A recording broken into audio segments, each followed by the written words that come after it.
నిర్మాణం అంటే జిల్లా అధ్యక్షులు ఉండేవాళ్ళు అప్పుడు కూడా. అదే సందర్భంలో ఎమ్మెల్యే క్యాండిడేట్లు ఉండేవాళ్ళు. అది కాకుండా ఇప్పుడు బూత్ స్థాయి దాకా కమిటీలు వేయాలనుకోవడం, అలాగే మండల స్థాయి అని అట్లాగా వరుసపెట్టి కమిటీలు. వీటికి తోడుగా జగన్ పలువురి మాట వినేటట్టుగా పొలిటికల్ అడ్వైజరీ కమిటీ పిఎస్సి ఒకటి వేయటం, ఇవి తనలో వచ్చినటువంటి మార్పుకి సంకేతం.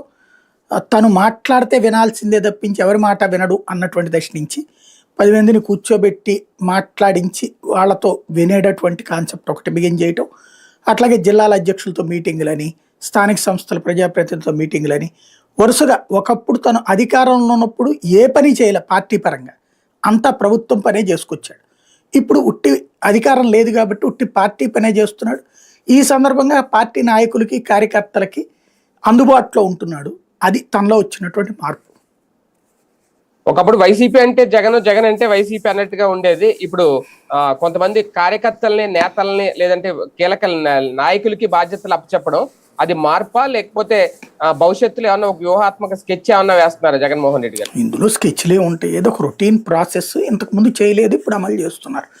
ఇంతకుముందే చెప్పుకున్నట్టు మనం గెలవనప్పుడేమో ఇప్పుడే వేస్తే కమిటీలు గొడవలు వస్తాయి అని ఆగడం, అధికారంలోకి వచ్చినప్పుడు ఏ కమిటీలు లేకపోయినా గెలిచాం కదా అనేటటువంటి ఫీలింగ్తో ఉన్నారు.